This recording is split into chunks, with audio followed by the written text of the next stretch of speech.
One live. Good morning, everybody. Hello, hello. Good morning, everyone. How are you doing today, Chad? I'm good.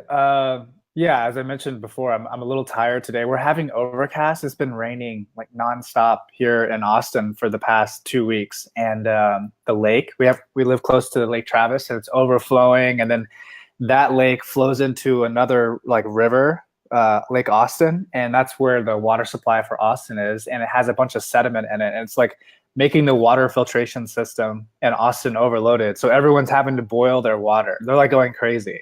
Oh my God. Yeah, yeah. So just noticing that we have way more water than we need. It's funny you get what you ask for because we had a long drought here for like a long time, and then it just came down pouring. And yeah, so there could be more rain coming, and we're just kind of enjoying that. And here we are in LA. We're just super dry and we're dying for rain. So it's funny, you have too much and we're not getting enough over here. Yeah, yeah, Yeah. yeah, yeah. You guys definitely need the rain. So um, yeah, Brent and I were in Sayulita, Mexico last week. Had a nice little vacation, and Awesome. it was so nice because it was one of those places that was completely off the grid. There was no electricity, no Wi-Fi or anything like that. The rooms did not have air conditioning, but it was really nice because it wasn't that hot. But like 2 days after we left, a hurricane came in there, and that's kind of the some of the weather you're feeling and that we're feeling right now is from that hurricane. So yeah, it's crazy. Oh, that is lucky that just missed you guys by 2 days. Yeah, it was really close. So yeah, it was nice to get away. It's nice to get away for sure. It's always nice to like remove yourself from electricity, like electronics, everything, and just unplug and then just go back to okay, let me, enjoy everything outside. Let me have a conversation with somebody. Like it's completely different when you actually unplug for a while and recharge the battery. So it's always Oh needed. yeah. Yeah, it's so important. We get so distracted with all these gadgets and technology and the screens, and it just keeps us from like being clear on reality. Like what's happening actually in the world. So yeah, it's always nice to get away and disconnect, which is why I like barefoot walking. I always encourage people to go to the parks and walk or whatever. Just get out and move. It's so good to disconnect. Definitely. Oh, lovely. I'm happy that you enjoyed. Yeah, yeah. Well, how was your weekend? It was good. It was good. I volunteered at a cancer run with my boyfriend, who's a massage therapist. So that was a pretty powerful experience to see everyone that was there running. So listening to stories of people who are running, for someone that did pass or someone that is fighting cancer. So that was pretty Mm. fun. We brought a bunch of foam rollers and different stretchy bands, and we are kind of helping people do different warm ups before and after the run. So that was a lot of fun doing Oh, that. that's awesome. Yeah, super good cause too. Yeah, Exactly. very Yeah. cool. Well, today I thought we could do a review of a lot of the things that we've covered because I think we've been doing the Facebook Lives for almost like 10 weeks now. We've covered a lot of different topics and we're always having new.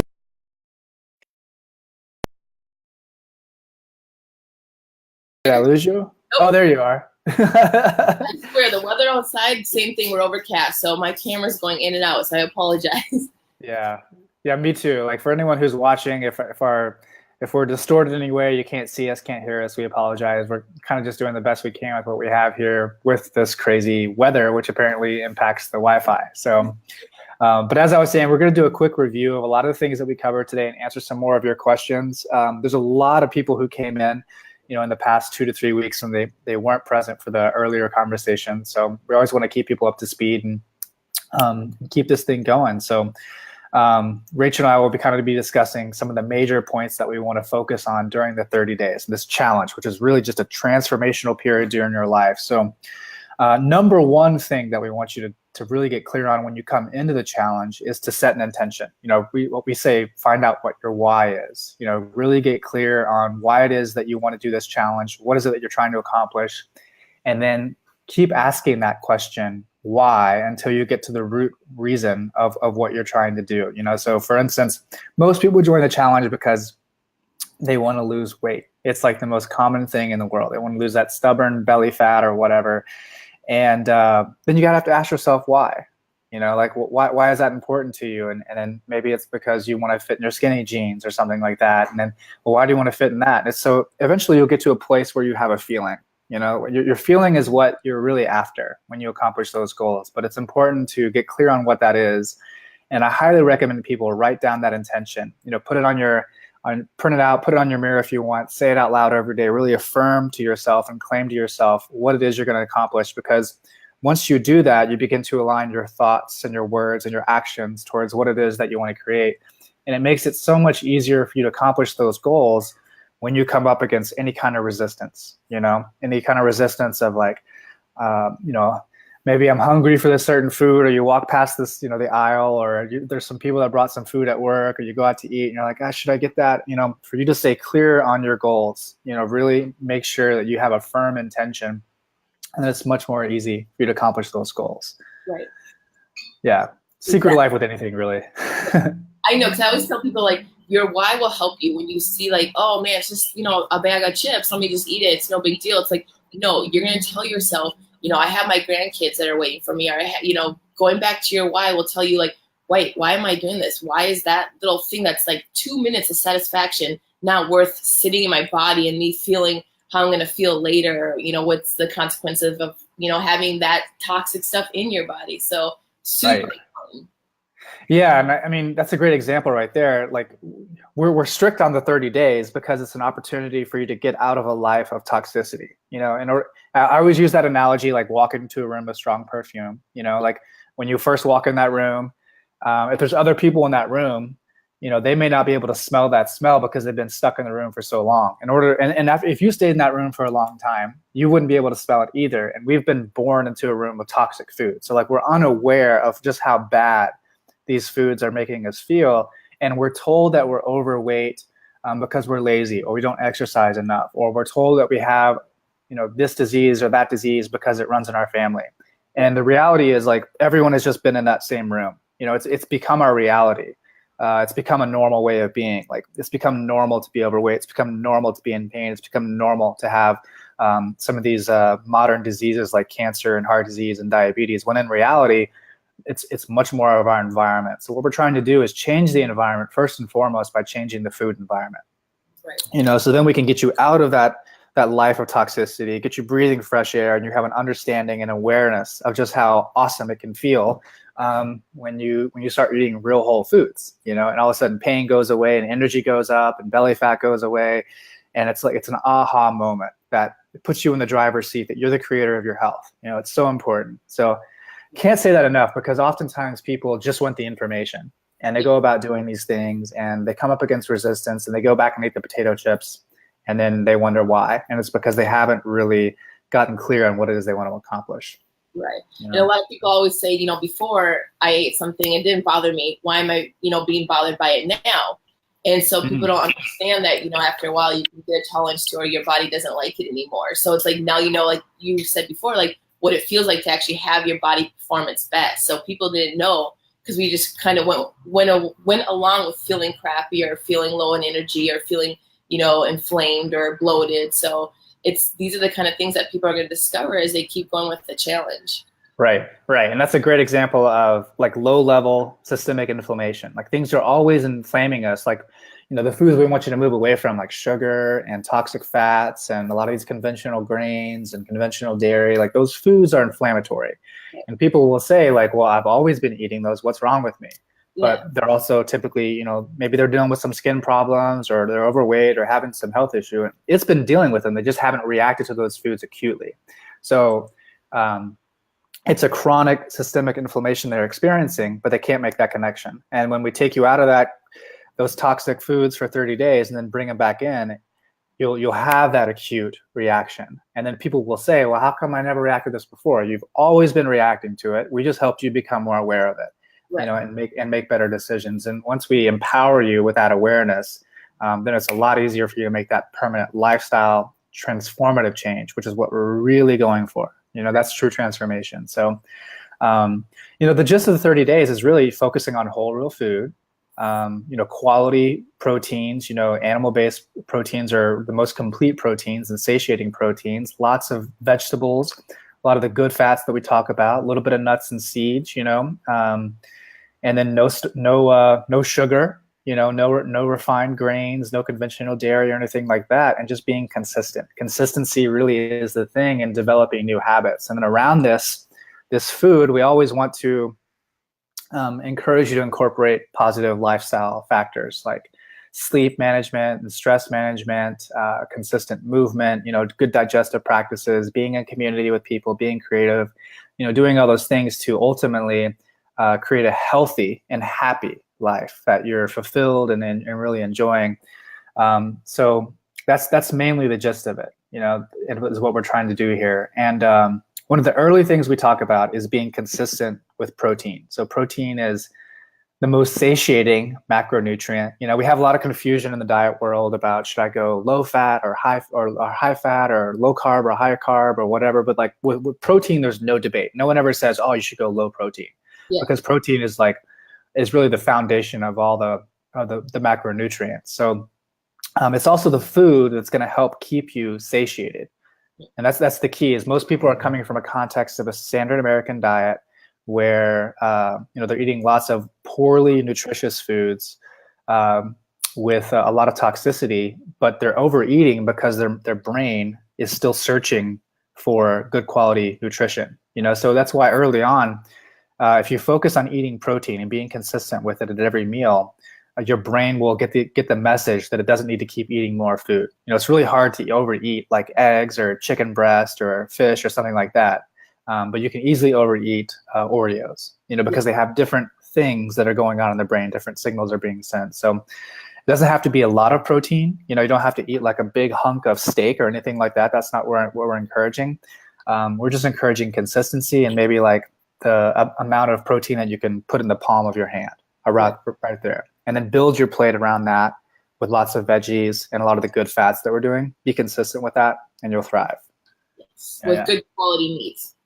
Good quality meats, yeah. So, everyone's going to have different financial budgets in terms of what they can afford, but it's always best if you can get your meats that are, grass-fed, grass-finished, from a local farmer that you can find, or you want your cows, the meat that the cow comes from. You want cows that are out in grass pastures, roaming around, getting sun, as opposed to a conventionally raised cow, which is fed hormones, antibiotics. They're typically raised in little corrals without grass, and they're getting sick because they're living in such close quarters. So that's why they give them antibiotics and they feed them hormones to fatten them up. And when all those things get injected into the meat of that animal, you also consume it. So it's not good for you. And it's also going to be high in omega-6 fat. Mm-hmm. We talk a lot about how we have a problem with consuming way too much omega-6 fat and not enough omega-3 fat.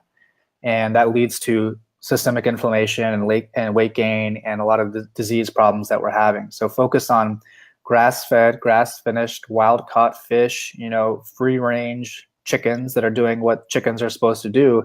And that's going to radically impact the chemical profile of those foods. They're going to be higher in omega-3 fats and less in omega-6 fat. And it's going to be much more beneficial to your health. Yeah. And it's also good for the environment too. Yes, exactly. Yeah.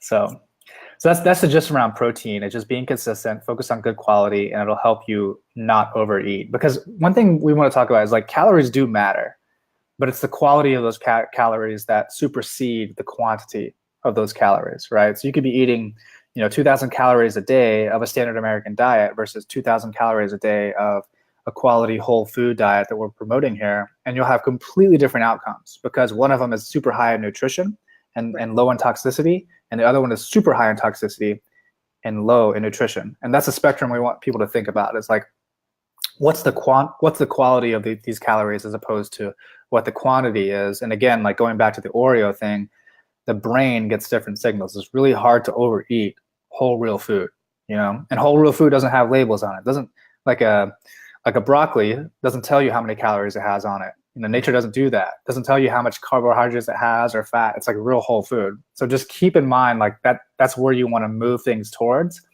and keep things very, very, very, very, very, very simple. Not try to overanalyze things and do too much. We give you meal plans and kind of give you ideas, but that's really just to give you ideas so you know what the heck to eat. But Right. the principle of quality protein, lots of veggies, good fats, you'll thrive, right? We had actually Henry posted not that long ago about him and his wife and their success. And it was funny because he posted he went from eating oatmeal, toast, and orange juice, which is all sugar, sugar, sugar, to now he traded for steak and eggs. So it's like that just shows you like your breakfast can look whatever the way you want it to be, but he's for protein and like a way healthier breakfast that's going to be more nutritious than eating a bowl of oatmeal and toast and orange juice, which has no nutritional value to it at all. Yeah, and I love it. That's a great example because that's the classic American breakfast that we all were told to come up with, and a lot of that comes from the food recommendations from our government. They told us that like the morning should look like this with toast and oatmeal and a big orange juice. And, the orange juice is just a big bolus of sugar without fiber. So it's just a lot of glucose going in the bloodstream at one time, combining that with oatmeal. And then that sends a big signal to the pancreas, start producing a lot of insulin. So blood sugar goes through the roof. And the insulin comes in and clears the bloodstream of sugar, but over time we become insulin resistant and we start storing that extra glucose as fat. But the other thing it does is it throws off your blood sugar. Like you'll have a big high and then a big low, right? And then like around 10 o'clock, you want to snack again. And you'll go towards the same things that gave you energy in the first place, which is more carbohydrates. So people will go towards a Snicker bar or like a Coke around that time. And then it goes up again and then it goes down. And it's just kind of like volatile, kind of like a stock market that's real volatile. Something's going to give after a while. But when you start your day with, and this is another thing with breakfast. I mean, this is the easiest fat loss hack ever is just start your day with good quality protein and fat and, less density in terms of carbohydrates. That's going to help you rebalance your blood sugar and ultimately your hormones, and you'll be less likely to snack throughout the day. You'll be more satiated. You'll naturally be eating less calories without going hungry. So like really, if you're going to start anywhere, start with breakfast. I mean, protein, good quality fats at the beginning of the day, and like you'll radically impact the rest of the day. So I'm really glad he brought that up. Yeah. No, I love that. Reading Henry's post when he put that, it's funny that he went from eating what he was told to now look what I'm eating and I'm so much more healthier and I have more energy and I'm losing weight. So it's pretty cool. Yeah. We were told a lot of bad things. we got a lot of bad advice from conventional thinking, but that's okay.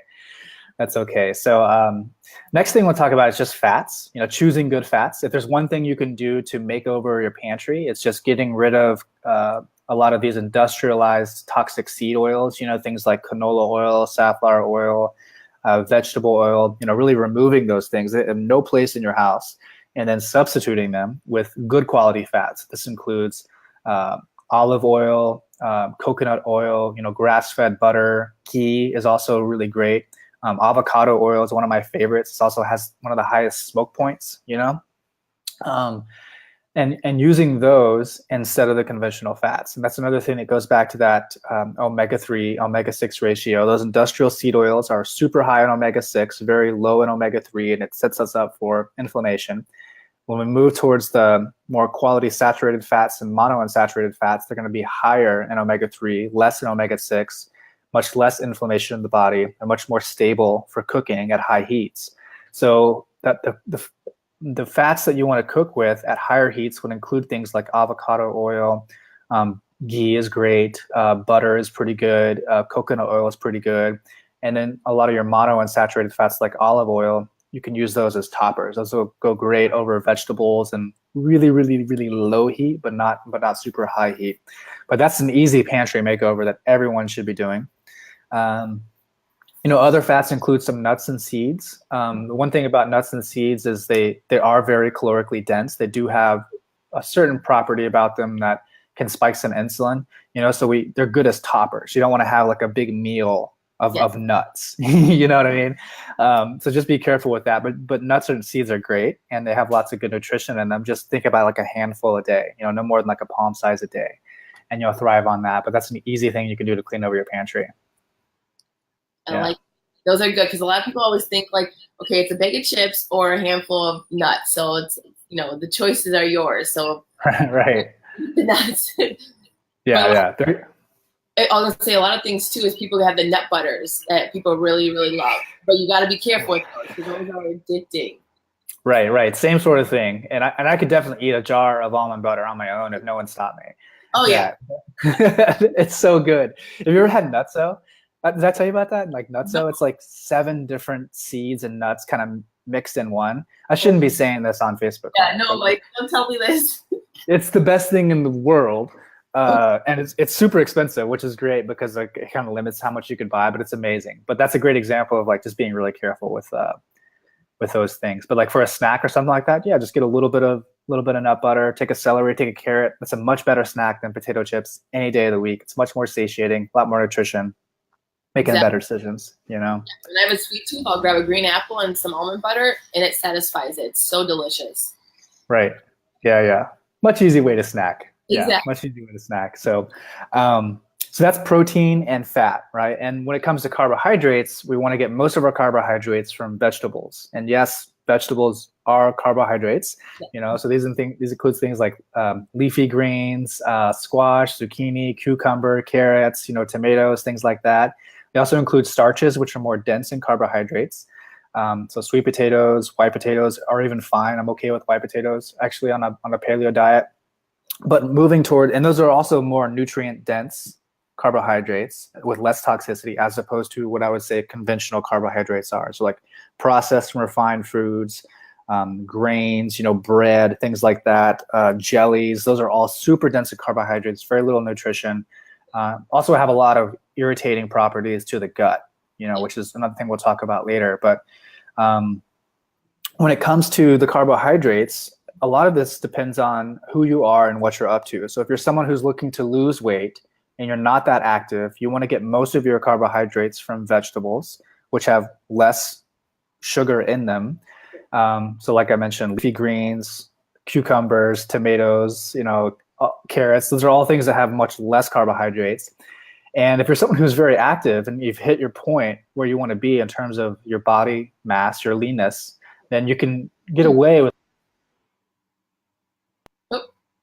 starches. We lost you for 1 second. Oh, I'm back. I'm back.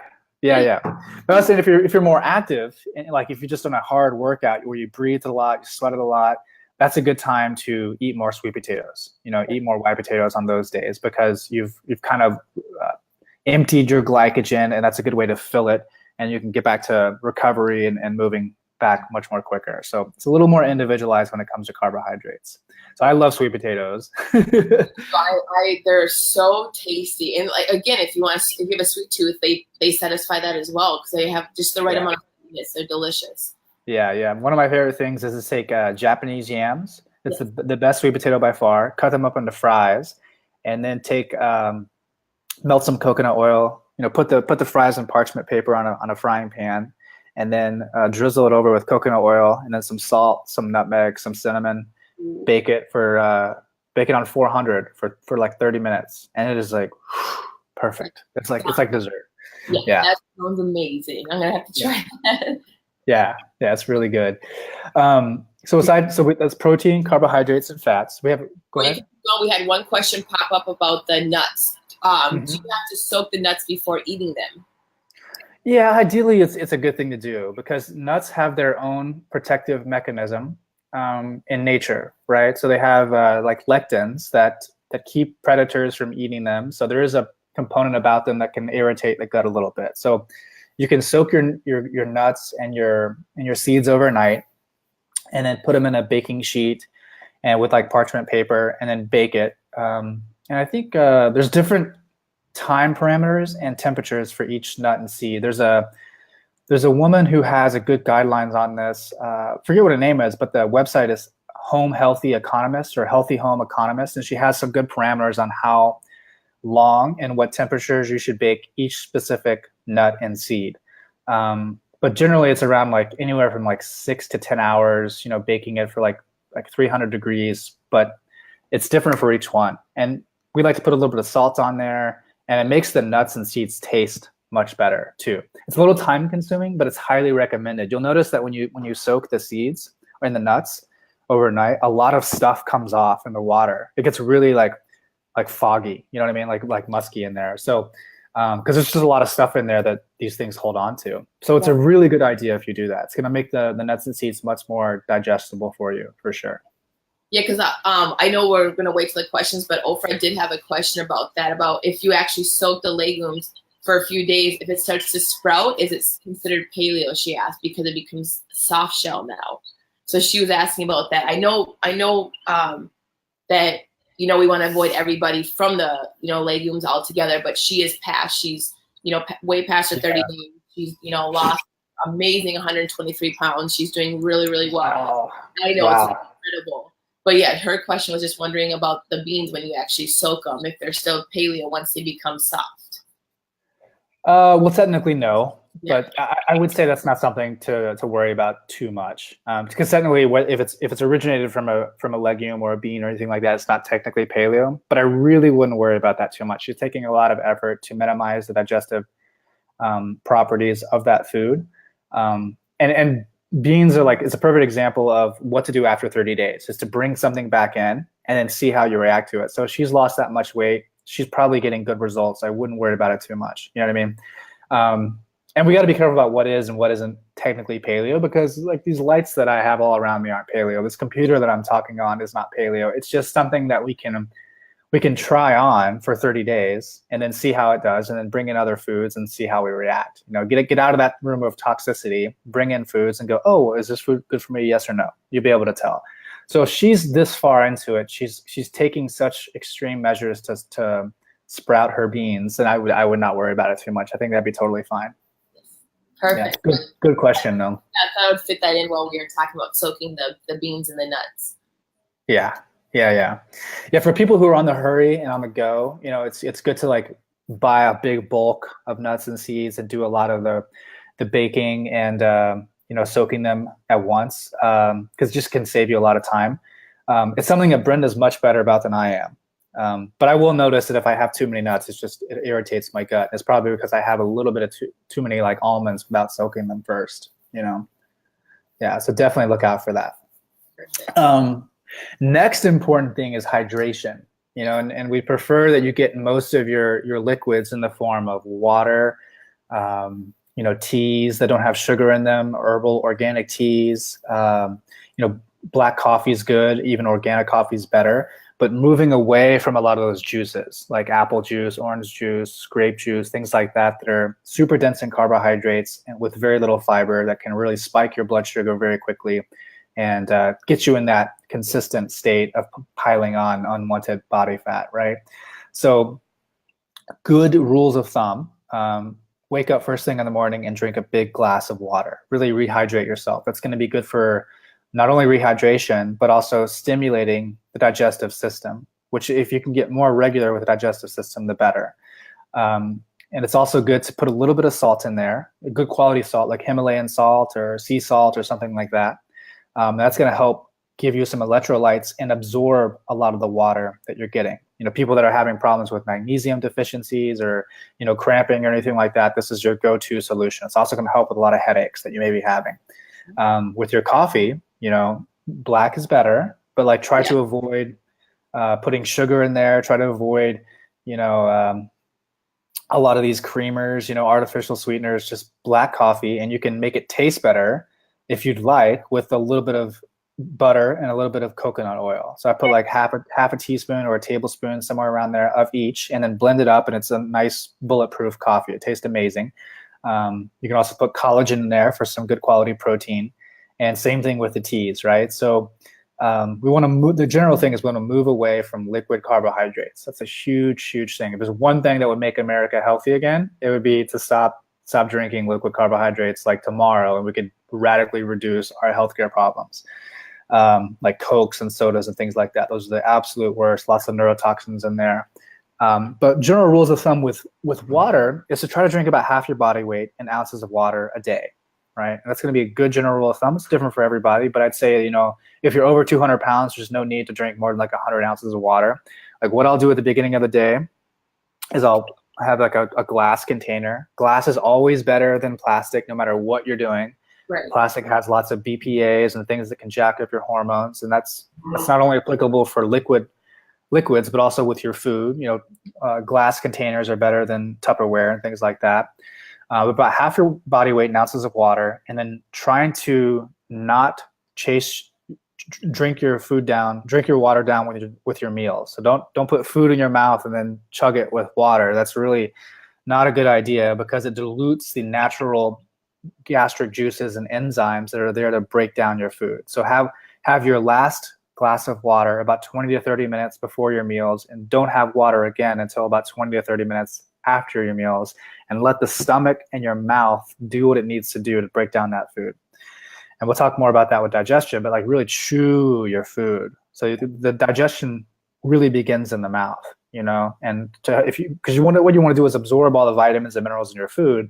But if you're just swallowing your food whole, it makes everything down the chain work really hard to catch up to break down that food. And that's why a lot of people are getting acid reflux and things like that. So chew slowly. And that's going to help you absorb a lot of the vitamins and minerals from your food without getting constipation and things like that. So as well as being mindful about eating too. We're always eating on the go or eating while we're doing a million other things. It's kind of nice to actually take time to sit down and enjoy your food, be mindful about what you're eating and appreciate what you're eating.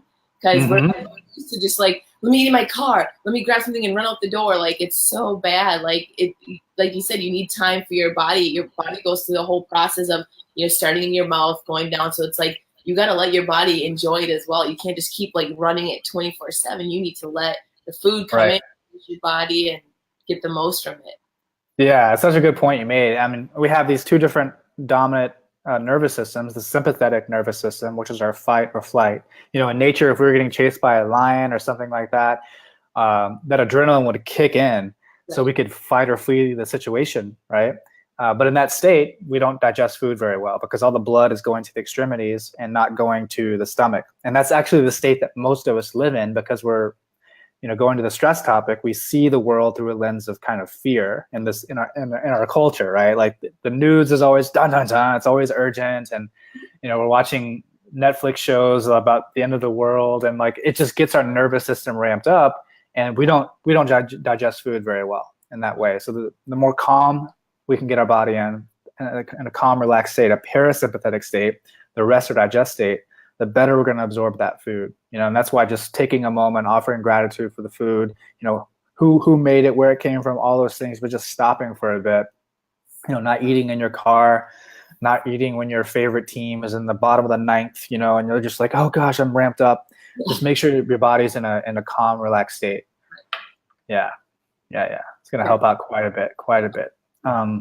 Other key things about digestion, you know, the idea here is to really heal and seal the gut lining. So we want to stop eating gut irritating foods that we talked about earlier. So like grains, legumes, and dairy, processed and refined foods, especially the grains and legumes and dairy, they all have certain properties to them, like proteins that can penetrate through the gut lining and then get into the bloodstream. And then all of a sudden the body sees this as like an invader crossing the line. So it causes this internal state of inflammation, right? So I want to stop eating those foods and try to start consuming foods that heal the gut lining. So this would be bone broths, you know, fermented foods like sauerkraut, kimchi are all great foods to eat.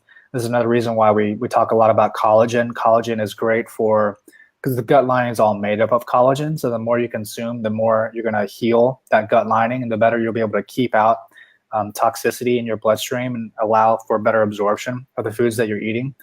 So those are all good ideas. Probiotics are great for everybody about, you know, a week to 2 weeks in the challenge. Once a lot of that bad bacteria is dying off that's been feeding off of sugar, and you can repopulate your gut and build a solid microbiome with a good quality probiotic.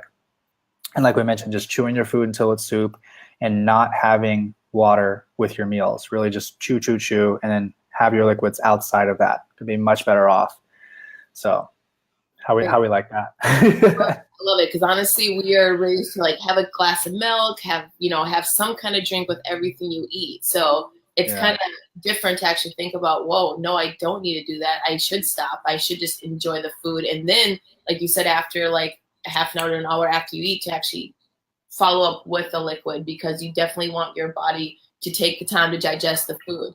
But it's going against everything. Like I was raised like have milk, have, you know, a glass of water, you always have to have something, you know, a glass of pop or something with your food. So it's what we're told. And just to reiterate the importance of the gut, it's really the where our immune system lies. It's like if we're getting sick all the time, there's a good indicator that the health of our gut is not very good. It's where we produce a lot of the neurotransmitters that make us happy, like serotonin and dopamine. Those are all produced in the gut and they get sent up to the brain. It's not produced in the brain. Our skin is just our gut turned inside out. So people who are having problems with acne, or for me, I had skin problems for many, many years, like 7 years, took oral steroids and topical steroids, never got better. And once I went on a whole food paleo diet for 30 days, gone, has never come back, never had a problem with it. So we really have to be mindful of, like, most of the problems are originating in the gut. It's really that big of a deal. But when you change that, everything can get better, but you have to be consistent with it, right? So important. Yes. Let's see, we talked about stress management a little bit, and how most of us are completely stressed out. We're worried about the bills and the taxes and all these things we got to do, sitting in traffic, TV on in the background all the time, and just not giving us time to just be. To just be and just like calm down that nervous system and get ourselves in a relaxed state.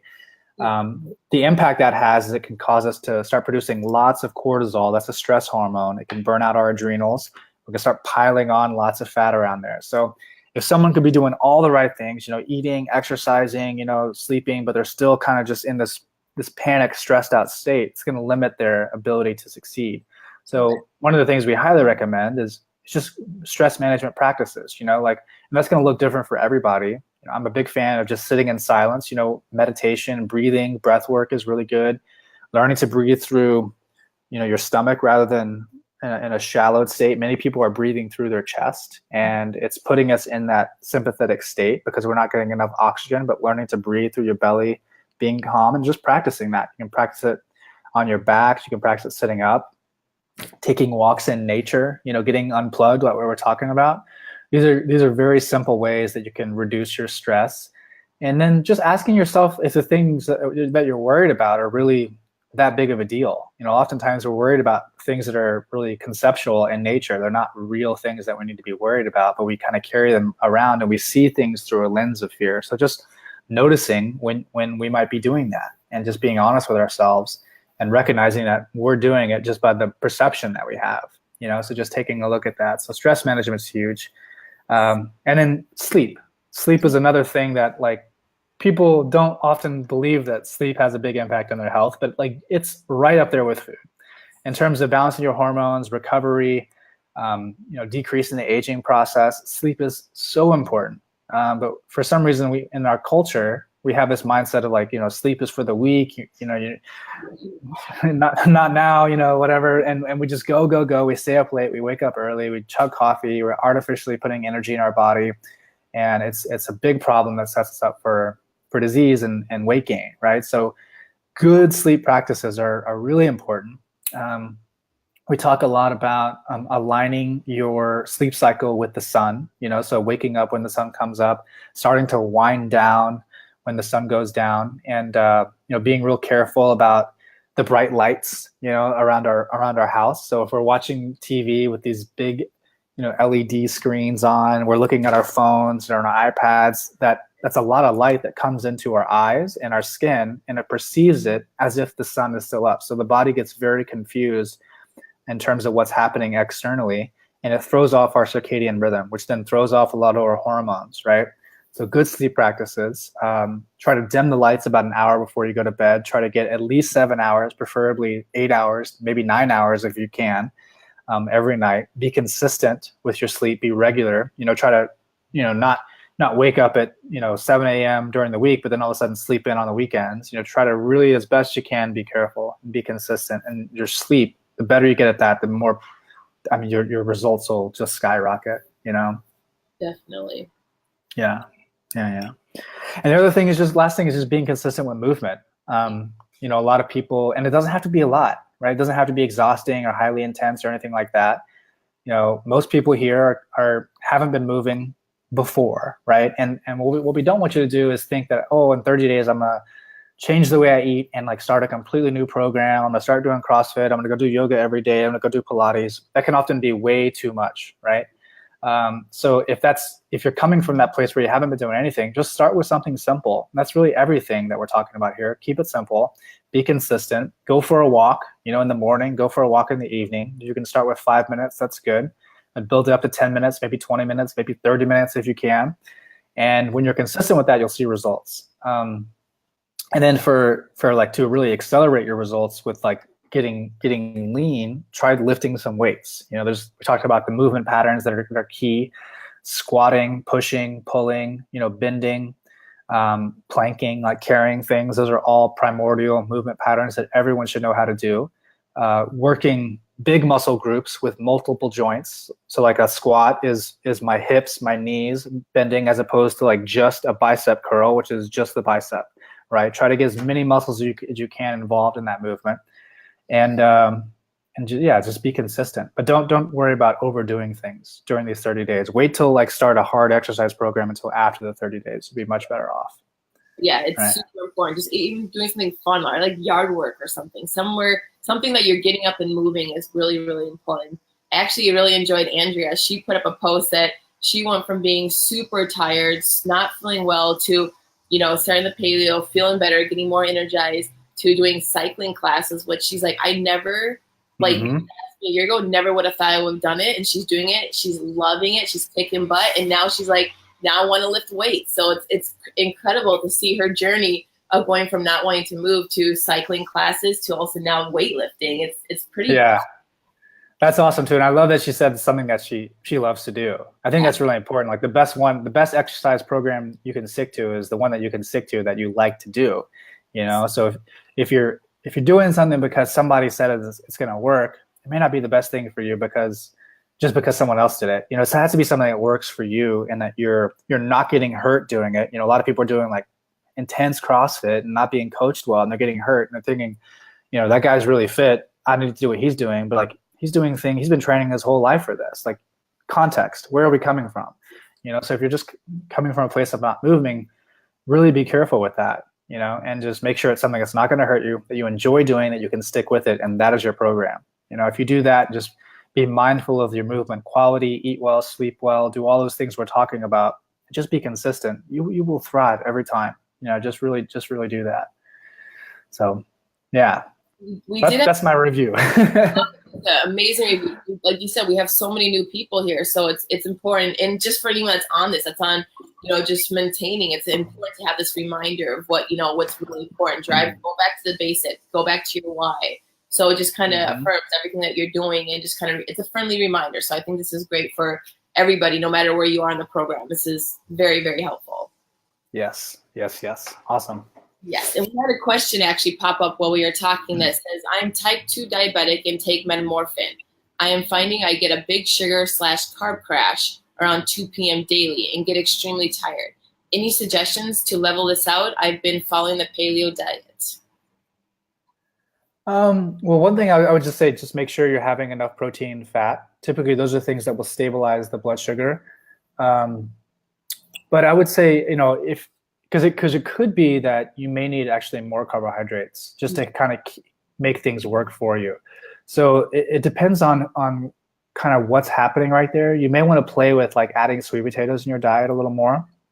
I've seen people who are type 2 diabetic, and some of them do great on a more low carb approach, where you're avoiding a lot of the dense starches. But some of them, based on where they are and how much insulin they're secreting, they do better with a little more sweet potatoes. So I would say that's like, and starches, like even white rice might be a good option. So I would say stick with whole food for sure. Don't veer from that, but try to find out the right carbohydrate match that's going to work for you, and see if that impacts your blood sugar and if you need any more medication with that.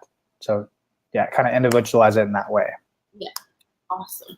And we had one pop up, which I'm pretty sure she should consult with her doctor on this one, but is it okay to take medications with apple cider vinegar? And that one's kind of hard to answer because it depends, I'm sure, what medications you're also referring to as well. Yeah. I mean, typically it is okay. Like most people don't have problems, but all medications, always consult with a doctor. And I would highly encourage everyone to just talk with their doctor about what they're doing. Really all we're doing here is whole real food diet. If you have a doctor who doesn't agree with that, might want to find another doctor. But like as these changes happen, there will be internal changes in your body. A lot of the times these medications are given to you when you're eating a standard American diet, and that's your norm. So a lot of things are going to be reset, like your inflammation levels and your hormonal levels. So there just needs to be a good communication with what's happening there with your doctor and what's going on. But typically the apple cider vinegar is not a problem. But also it's not necessary. Don't feel like you have to take it. A lot of people, because I did a morning drink that had apple cider vinegar and lemon in there. But sometimes I don't even do the apple cider vinegar. The most important thing is just drinking water first thing in the morning.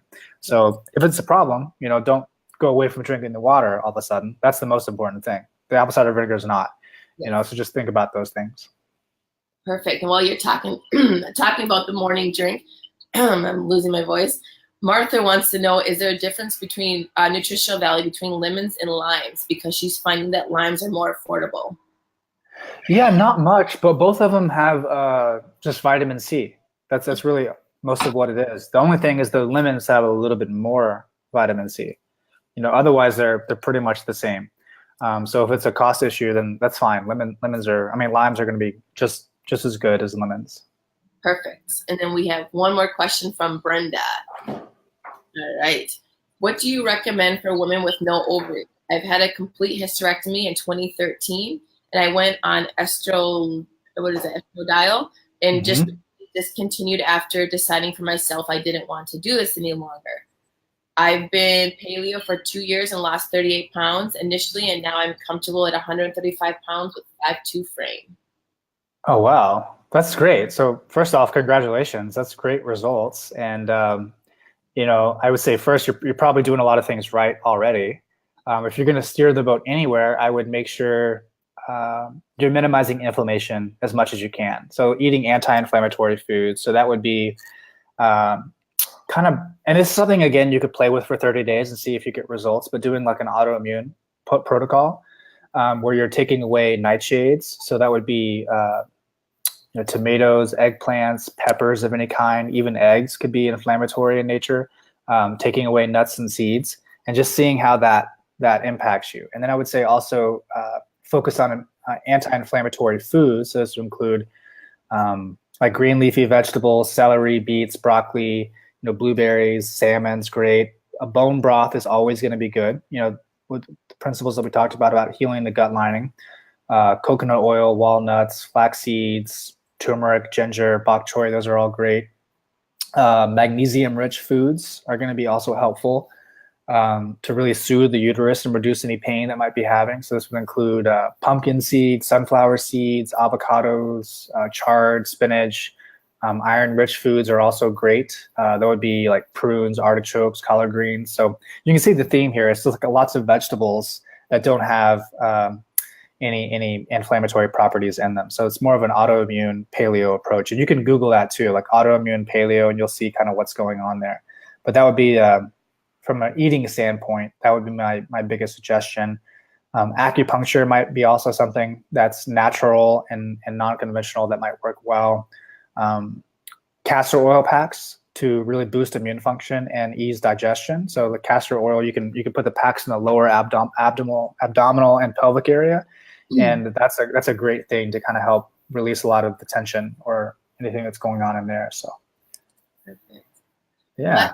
That concludes our questions. But I also wanted to say how amazing the community is. It's beyond powerful to not only see people share the results, to inspire others, give people motivation by sharing recipes, but also a place for people to vent, a place for people to get support, when they're losing loved ones.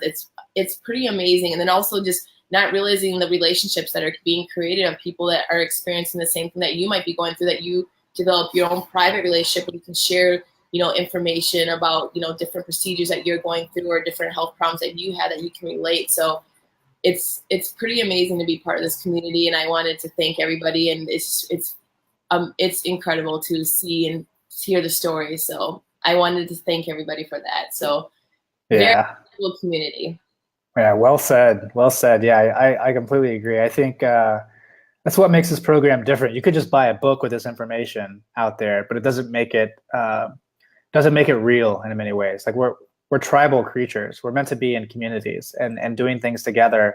And when someone has a success story and they share that, it then makes it a possibility for someone else. It's like giving someone else permission. And oftentimes someone has that same story as you do, the same struggles, the same pain, the same frustration. So when you share those things and you say, look, I know what you're going through, but I did it anyway, and this is what I'm doing, and you can do it too. It becomes very, very real, and yeah, it's human connection thing always fascinates me. It's like we thrive when we do that. So yeah, thank you for saying that. Oh, of course. I just been noticing it more and more. I just realized the level of support and connections that are being built here is beyond anything you can ever touch.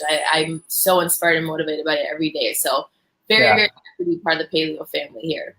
Yes, it's the best place in all of Facebook. Yeah, exactly. This is so positive. Like your Facebook has so many different things, but you can always depend on this for a good story or a good, photo or something to inspire you. So love it. Amen. Amen. All right. Well, good deal, guys. If you have any questions, feel free to leave them in the comments. Thank you so much for being here and just being awesome. We really appreciate it. All right. Yes. Enjoy your rest of your week and have a good weekend, everybody. All right, guys. Bye-bye. Bye-bye.